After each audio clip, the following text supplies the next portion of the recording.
Assalamualaikum warahmatullahi wabarakatuh. Terima kasih sudah menonton video ini. Video ini adalah video seminar pendidikan profesi guru jurusan Bimbingan Konseling Universitas Veteran Bangun Nusantara. Pada video kali ini dipresentasikan oleh saya sendiri, yakni Fitratur Rohmah Sarjana Sosial dengan NIM 22225140044 dengan dosen pembimbing Bapak Dr. Hadiwarsito MSI. Pada video kali ini, saya akan membahas 3 materi besar. Yang pertama adalah review pengalaman belajar yang saya pilih, kemudian desain inovasi dan rencana tindak lanjut, dan yang terakhir adalah paradigma baru terhadap makna guru. Langsung saja kita memulai dari yang pertama adalah pengalaman belajar yang saya pilih. Nah, pengalaman belajar yang saya pilih dalam PPG Prajabatan 2022 ini adalah refleksi mata kuliah Filosofi Pendidikan. Alasan utama saya mengapa memilih mata kuliah Filosofi Pendidikan untuk dipresentasikan dalam mata kuliah seminar kali ini adalah karena dalam mata kuliah Filosofi Pendidikan ini saya mendapatkan pengalaman baru dan pemahaman baru mengenai pendidikan. Sebelumnya, saya hanya berpikir bahwa pendidikan adalah sebatas guru menularkan ilmunya kepada murid. Nah, setelah mengikuti mata kuliah Filosofi Pendidikan ini, saya mendapatkan pemahaman baru di mana pendidikan adalah menuntun kodrat alam dan kodrat zaman siswa untuk mencapai kebahagiaan yang setinggi-tingginya. Pendidikan merupakan kebutuhan manusia agar mampu berproses menjadi seorang individu yang merdeka. Menurut Ki Hajar Dewantara, pendidikan merupakan menuntun segala kekuatan kodrat alam dan kodrat zaman yang ada pada setiap individu agar mencapai keselamatan dan kebahagiaan yang setinggi-tingginya. Perjalanan pendidikan ini tak luput dari peran besar dari Ki Hajar Dewantara sebagai Bapak Pendidikan Indonesia. Ki Hajar Dewantara mendedikasikan hidupnya penuh untuk meningkatkan mutu pendidikan dan kebudayaan di Indonesia. Pendidikan yang sesuai dengan kodrat alam dan kodrat zaman siswa. Pentingnya mempelajari dasar pendidikan Ki Hajar Dewantara ini adalah memahami bahwa pendidikan itu menuntun segala kodrat yang ada pada anak didik supaya mencapai keselamatan dan kebahagiaan yang setinggi-tingginya, baik secara individu maupun sebagai anggota masyarakat. Kodrat yang dimaksud kali ini adalah kodrat alam dan kodrat zaman. Kodrat alam dimaknai dengan karakteristik peserta didik, sehingga pendidikan itu perlu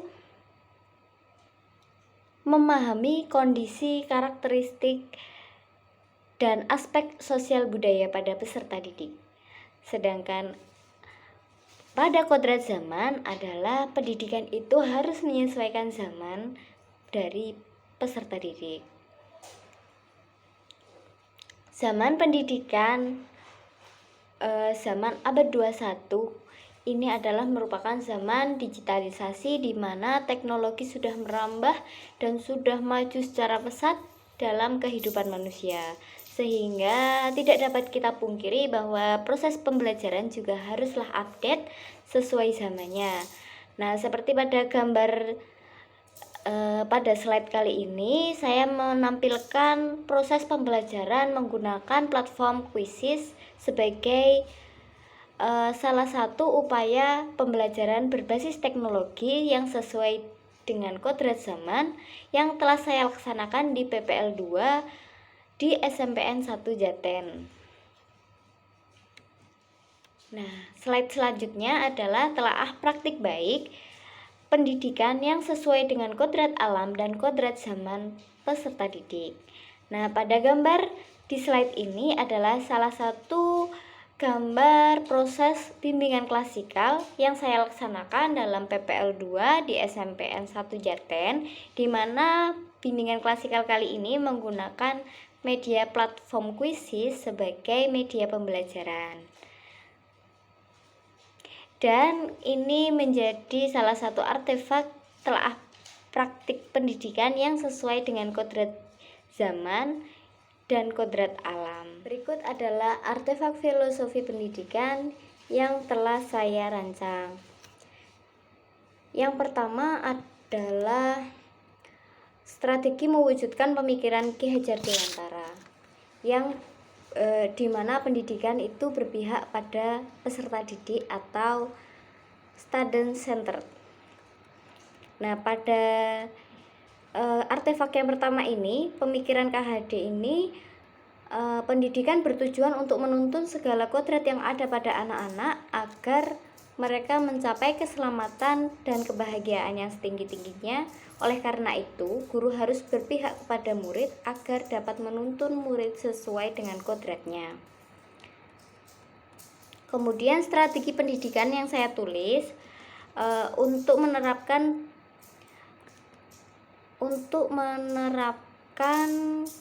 strategi pemikiran KHD dalam pendidikan adalah yang pertama, berdiferensiasi konten, kemudian berdiferensiasi proses, dan berdiferensiasi produk. Berdiferensiasi konten ini memberikan pengajaran dengan menggunakan berbagai media seperti video atau karikatur atau poster atau infografis atau menggunakan platform-platform media pembelajaran yang tersedia. Yang kedua adalah berdiferensiasi proses. Proses yang mengacu pada bagaimana peserta didik ini dapat memahami apa yang ia pelajari. Nah, ini bisa guru memberikan pertanyaan pemantik atau kuis-kuis untuk melihat apakah peserta didik ini memahami pembelajaran yang telah kita berikan. Yang ketiga adalah berdiferensiasi produk, yaitu hasil karya peserta didik yang sesuai dengan minat dan profil pelajar Pancasila. Nah, dalam berdiferensiasi produk ini kita dapat menggunakan LKPD yang sesuai dengan minat dan bakat peserta didik. Jadi kita bisa membebaskan, misal kita memberikan tugas untuk membuat sebuah produk dan karya, kita dapat membebaskannya. Peserta didik bisa memilih membuat karikatur atau membuat poster atau membuat video sesuai dengan kemampuan dan minatnya. Nah, yang terakhir adalah strategi 3P, yaitu pendidikan yang berpihak pada murid, seperti penjaringan, pemetaan, dan pembinaan. Untuk artefak selanjutnya adalah refleksi pemikiran Ki Hajar Dewantara. Ini saya sajikan dalam bentuk infografis, di mana Ki Hajar Dewantara menekankan artefak selanjutnya adalah saya membuat infografis tentang kesimpulan dan refleksi pemikiran Ki Hajar Dewantara. Ki Hajar Dewantara memiliki pemikiran tentang dasar-dasar pendidikan. Menurut Ki Hajar Dewantara, pendidikan bertujuan untuk menuntun segala kodrat yang ada pada anak-anak agar mereka dapat mencapai keselamatan dan kebahagiaan yang setinggi-tingginya.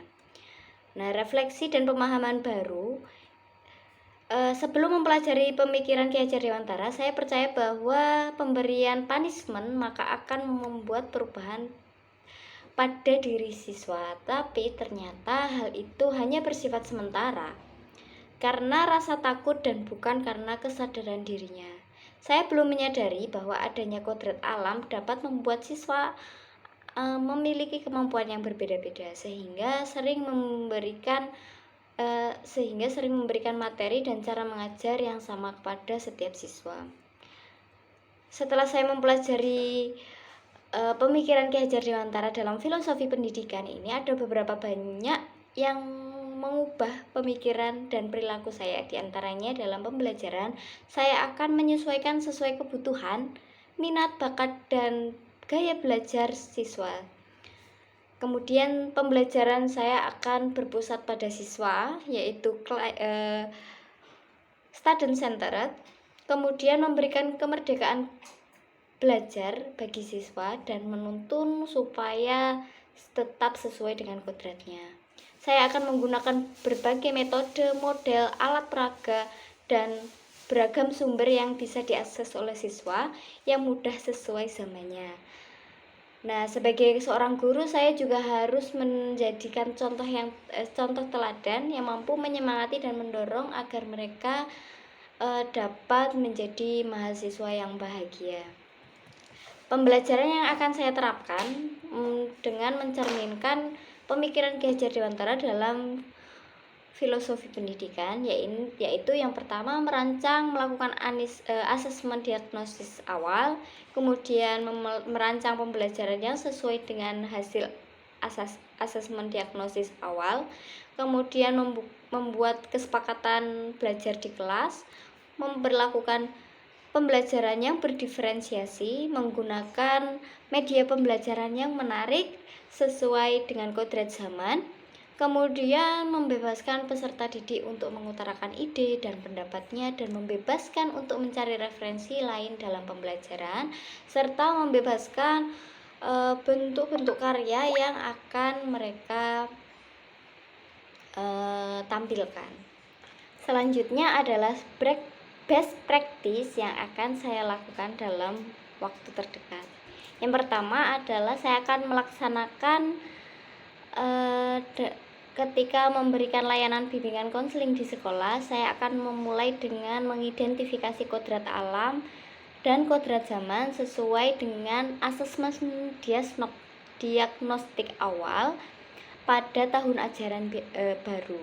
Hal ini bertujuan untuk mendapatkan informasi yang sebanyak-banyaknya terkait dengan karakteristik, kebutuhan, gaya belajar, dan potensi belajar siswa, serta faktor-faktor lain yang mendukung dalam pembelajaran. Yang kedua adalah saya akan menggunakan teknologi untuk pembelajaran yang lebih interaktif di kelas dan sesuai dengan kodrat zaman peserta didik. Dalam hal ini perlu saya melihat potensi siswa yang akan saya ajar, kemudian sarana dan prasarana sekolah yang memadai.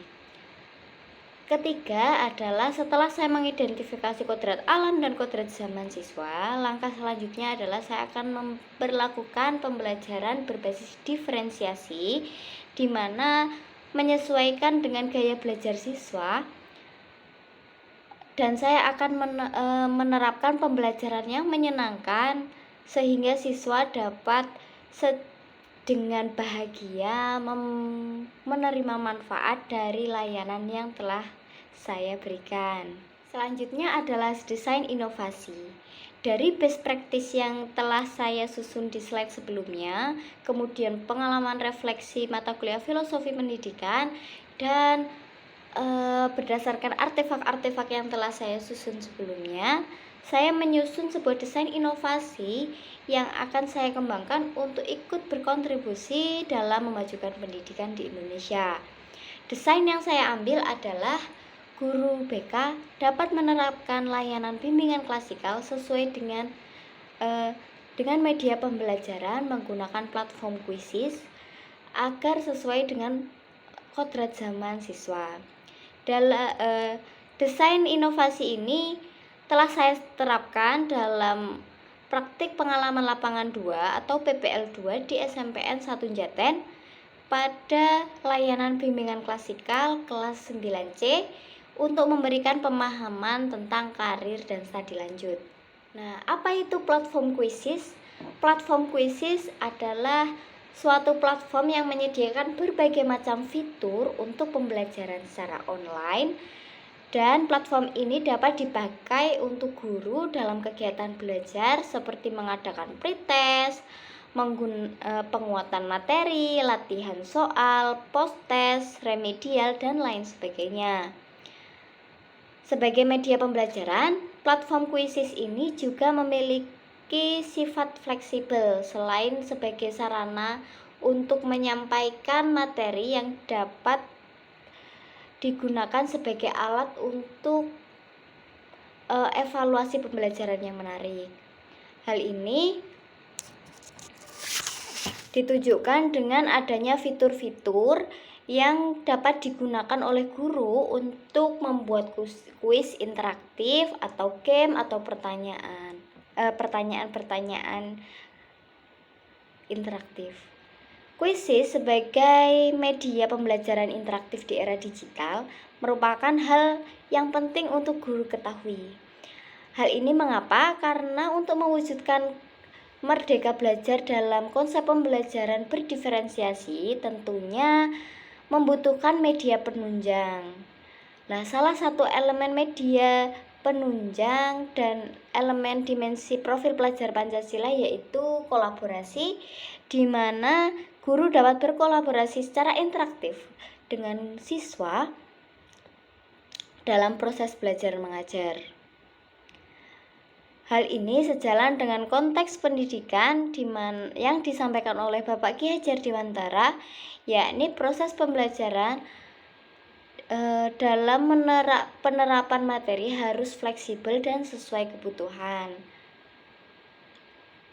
Karakteristik sesuai dengan kebutuhan karakteristik dan minat siswa. Nah, fleksibel dalam hal ini adalah pendidikan. Setiap rumah adalah sekolah, dan setiap orang adalah guru, dan setiap aktivitas adalah belajar. Nah, hal ini sejalan dengan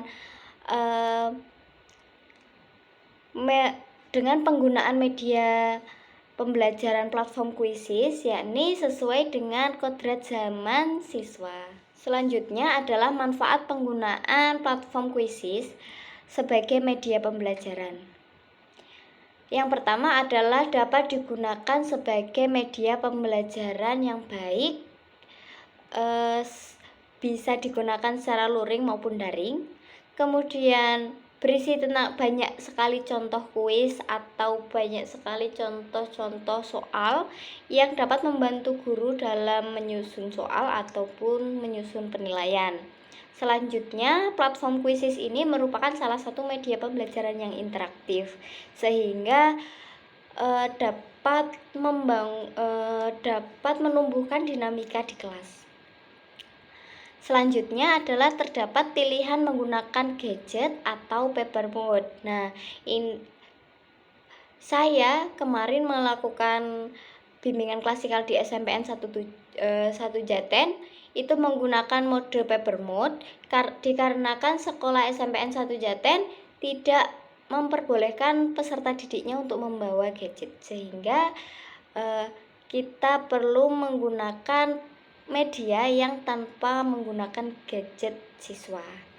Yang terakhir adalah dalam platform Kuisis terdapat fitur slideshow untuk menampilkan kuis maupun materi pembelajaran. Nah, ini slideshow di sini mirip dengan slideshow di PowerPoint, namun lebih banyak fitur sehingga lebih menarik perhatian. Nah, berikut adalah foto-foto penggunaan platform Kuisis sebagai media pembelajaran dalam bimbingan layanan klasikal yang telah saya laksanakan di SMPN 1 Jaten kelas 9C dengan tema perencanaan karir masa depan. Di sini ada 3 foto. Yang pertama adalah foto di mana ada tulisan P15 P7. Nah, itu adalah salah satu fitur dalam Kuisis ketika kita menyekan jawaban anak-anak. Nah, yang dibawa anak-anak ini adalah lembar kertas jawab, di mana nanti kita bisa melihat jawaban anak-anak ini benar atau salah itu ketika kita menyekan menggunakan gadget dari guru. Di-scan, kemudian akan terlihat mana jawaban yang benar, mana jawaban yang salah, dan kemudian nanti langsung tampil di slideshow-nya tadi. Gambar yang tengah adalah contoh penggunaan ketika seorang guru men-scan jawaban peserta didik. Nah, yang foto terakhir adalah foto contoh tampilan platform Kuisis ketika di depan peserta didik. Nah, slide ini adalah salah satu bentuk tampilan fitur pada platform Kuisis. Hal-hal yang membuat saya tertarik menggunakan platform Quizizz sebagai media pembelajaran ketika melaksanakan bimbingan klasikal saat PPL 2 di SMPN 1 Jaten. Yang pertama adalah sarana dan prasarana sekolah mendukung.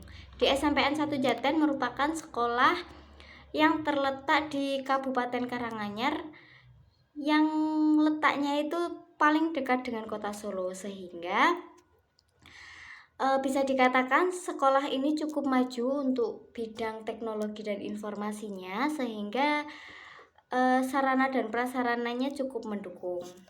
Selanjutnya adalah peserta didik yang update media.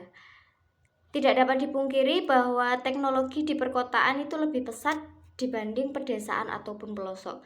Hal ini yang membuat saya tertarik menggunakan media platform Quizizz sebagai media pembelajaran di SMPN 1 Jaten, karena siswa di sini cukup familiar dengan teknologi dan media pembelajaran yang berbasis teknologi.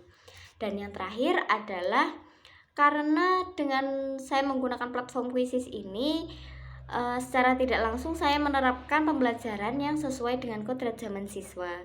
Quizizz adalah platform yang melibatkan siswa untuk memungkinkan guru melakukan pembelajaran dan kuis secara interaktif dengan siswa mereka. Selanjutnya adalah rencana tindak lanjut yang akan saya laksanakan. Yang pertama adalah mengembangkan desain inovasi ini untuk mencoba di media layanan bimbingan konseling lainnya.